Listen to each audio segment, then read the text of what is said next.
Aloysius Xavier KSU സംസ്ഥാന president നമ്മോടൊപ്പം ചർച്ചയിലുണ്ട്. Aloysius, താങ്കളിപ്പോൾ കാര്യവട്ടത്തെ വിഷയത്തിൽ ഇടപെട്ട് അവിടെ നിന്ന് പ്രതികരിക്കുകയൊക്കെ ചെയ്തിട്ടുണ്ട്. അവിടെ എന്താണ് സംഭവിച്ചത്? അവിടെ KSU SFI സംഘർഷമാണ്. കൊയിലാണ്ടിയിൽ നടന്ന മറ്റൊരു രൂപത്തിലാണ്. പ്രിൻസിപ്പളും SFIയും തമ്മിലുള്ള സംഘർഷമാണ്. KSUവിൻ്റെ ഇക്കാര്യത്തിൽ എന്താണ് പറയാനുള്ളത്?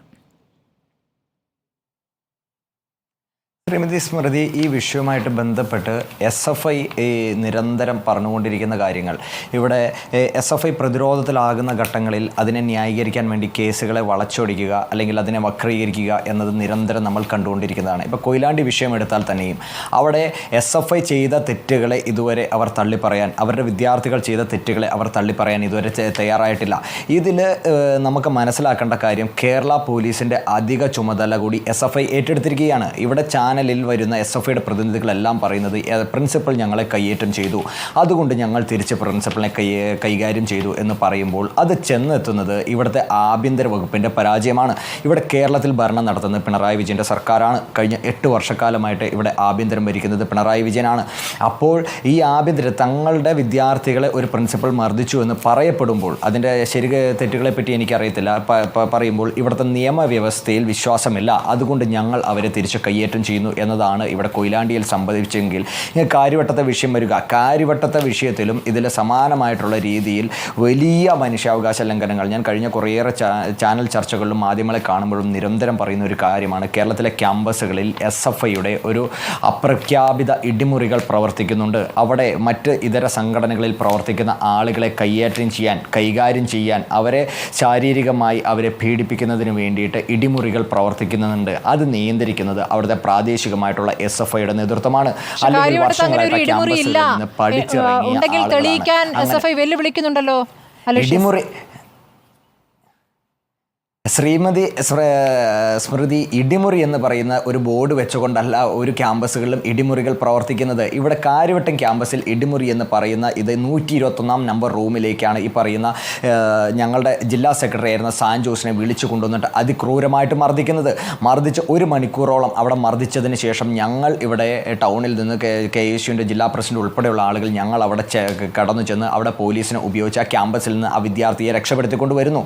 അപ്പോൾ ഞാൻ പറയുന്നത് തുടക്കം മുതൽ ഇതിൽ ഈ വിഷയങ്ങളിലെല്ലാം വലിയ രീതിയിൽ SFIയുടെ വലിയ ആക്രമണം, അത് ഏത് ക്യാമ്പസുകളാണ് നടക്കുന്നതെന്ന് നമ്മൾ പരിശോധിക്കുക. സർക്കാർ ക്യാമ്പസുകളിൽ, SFIക്ക് അപ്രമാത്യമുള്ള ക്യാമ്പസുകളിൽ, അവിടുത്തെ സർക്കാർ ഹോസ്റ്റലുകൾ കേന്ദ്രീകരിച്ചുകൊണ്ട് വലിയ മനുഷ്യാവകാശ ലംഘനങ്ങൾ നടക്കുന്നുണ്ട്. അത് നമ്മൾ 3-4 മാസം മുമ്പ് ഇങ്ങ് പൂക്കോട് സർവകലാശാലയിലെ വിഷയത്തിൽ നമ്മൾ കണ്ടതാണല്ലോ. ഈ സിദ്ധാർത്ഥൻ എന്ന് പറയുന്ന വിദ്യാർത്ഥിയെ 3 ദിവസമായി നിരന്തരം മർദ്ദിച്ചുകൊണ്ട് ഭക്ഷണവും വെള്ളം പോലും നൽകാതെ അതിക്രൂരമായി മർദ്ദിച്ച് അവസാനം കൊന്നു കെട്ടിത്തൂക്കിയ ഒരു സംഘടനയുടെ പേരാണ് SFI. അതിന് സമാനമായിട്ടുള്ള രീതിയിൽ വലിയ മനുഷ്യാവകാശ ലംഘനങ്ങൾ ഈ ഹോസ്റ്റലുകളിൽ നടക്കുന്നുണ്ട്. ഒരു കാര്യം കൂടി ഞാൻ പറഞ്ഞു വയ്ക്കുന്നു. ഇത്രയേറെ വിഷയങ്ങളുണ്ടായിട്ട് ഞങ്ങൾ ഇന്നലെ രാത്രി 9:30 ആ ഹോസ്റ്റലിൽ ഇത്തരത്തിലുള്ള പ്രശ്നമുണ്ടായി അവിടെ പ്രാദേശിക പോലീസിനെ വിളിച്ച് പറഞ്ഞ് 1 മണിക്കൂർ കഴിഞ്ഞ് ഞങ്ങൾ അവിടെ ചെല്ലുമ്പോഴാണ് അവിടുത്തെ പോലീസ് എത്തുന്നത്. അതിനുശേഷം അവിടെ സാൻജോസ് എന്ന് പറയുന്ന പരിക്കേറ്റ വിദ്യാർത്ഥിയെ നേരെ ആശുപത്രിയിൽ കൊണ്ടുപോകുന്നതിന് പകരം അദ്ദേഹത്തെ കൊണ്ടുവന്നിരിക്കുന്നത് പോലീസ് സ്റ്റേഷനിലാണ്. എന്തിനാണ്? എന്നിട്ട് അവിടുത്തെ പോലീസ് ഉദ്യോഗസ്ഥൻ പറയുകയാണ്, നമുക്ക് ഈ കേസുമായിട്ട് മുന്നോട്ട് പോകണമോ, ഇത് ഒതുക്കി തീർത്താൽ പോരെ, കാരണം ഇതിൻ്റെ പ്രതിസ്ഥാനത്ത് നിൽക്കുന്ന ആളാരാണ്? ഇവിടെ ഒറ്റപ്പാലം മുൻ MP മകനായ അജിന്ത് എന്ന് പറയുന്ന മുൻ സെനറ്റ് മെമ്പറാണ് അവിടെ ഈ പ്രതിസ്ഥാനത്ത് നിൽക്കുന്നത്. അതുകൊണ്ട് ഒത്തു തീർത്തുകൂടെ എന്ന് പറയുമ്പോൾ നമ്മൾ ഇതിൽ വായിച്ചെടുക്കേണ്ട കാര്യം, ഇവിടുത്തെ SFI ചെയ്യുന്ന എല്ലാ കൊള്ളരുതായ്മയും സംരക്ഷിക്കാൻ വേണ്ടിയിട്ട് ഒരു വലിയ നെക്സസ് പ്രവർത്തിക്കുന്നുണ്ട്. അത് ക്യാമ്പസിൽ ഇടതുപക്ഷ അധ്യാപകരുടെ രൂപത്തിൽ, ഇടതുപക്ഷ അനധ്യാപകരുടെ രൂപത്തിൽ, പ്രാദേശികമായിട്ടുള്ള CPM നേതാക്കന്മാരുടെ രൂപത്തിൽ, ഇവിടുത്തെ പോലീസിംഗ് സംവിധാനത്തിൻ്റെ രൂപത്തിൽ, അങ്ങനെ SFI കാണിക്കുന്ന എല്ലാ കൊള്ളരുതായ്മയും ന്യായീകരിക്കുകയും അതിന് കുട പിടിച്ചു കൊടുക്കുകയും ചെയ്യുന്ന ഈ വലിയ നെക്സസാണ് SFI എന്ന് പറയുന്ന ഒരു സംഘടനയെ ഒരു ക്രിമിനൽ കൂട്ടമാക്കി മാറ്റിക്കൊണ്ടിരിക്കുന്നത്. അതുകൊണ്ട് ഞാൻ പറയുന്നു, ഇവിടെ ഈ പോലീസ് സ്റ്റേഷനിലുണ്ടായ വിഷയം ഞാൻ പറയുന്നു, പോലീസ് സ്റ്റേഷനിൽ ഞങ്ങൾ ചെന്നതിന് ശേഷം പോലും അവിടെ കേസെടുക്കാൻ പോലീസ് തയ്യാറാകുന്നില്ല.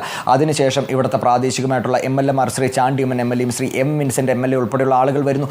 അപ്പോൾ അവരെ പോലും കയ്യേറ്റം ചെയ്യുന്നു. പോലീസിൻ്റെ മുൻപിൽ വെച്ചുകൊണ്ട് ഈ MLA കയ്യേറ്റം ചെയ്തിട്ട് ഒരു FIR പോലും ഇന്ന് 24 മണിക്കൂർ കഴിഞ്ഞിട്ട് രജിസ്റ്റർ ചെയ്യപ്പെട്ടിട്ടില്ല. അപ്പോൾ പകരം എന്താണ് അവിടെ നടത്തിയിരിക്കുന്നത്? അവിടെ വന്നു എന്നതിൻ്റെ പേരിൽ ഈ പറയുന്ന 2 MLAമാർക്കുമെതിരെ കേസെടുത്തിരിക്കുന്നു. അപ്പോൾ ഇവിടെ SFIക്ക് വേണ്ടിയിട്ട് ഇവിടെ SFIയുടെ പ്രാദേശികമായിട്ടുള്ള നേതാക്കന്മാർ പറയുമ്പോൾ, അല്ലെങ്കിൽ CPMൻ്റെ പ്രാദേശിക നേതൃത്വം പറയുമ്പോൾ, അതിനനുസരിച്ചിട്ട് കൈകൾ ചലിക്കുന്ന തരത്തിലേക്ക് കേരള പോലീസ് മാറിയിരിക്കുന്നു. അതൊരു വലിയ ദുരന്തത്തിലേക്കാണ് കേരളത്തിലെ ക്യാമ്പസുകളെയും കേരളത്തിൻ്റെ പൊതു ഇടങ്ങളെയും എല്ലാം മാറ്റുന്നത്. അതിൽ നിന്ന് പിന്നോട്ട് പോയില്ലെങ്കിൽ വലിയ പ്രത്യാഘാതങ്ങൾ ഉണ്ടാകുമെന്നാണ്. കൊയിലാണ്ടിലെ കാര്യം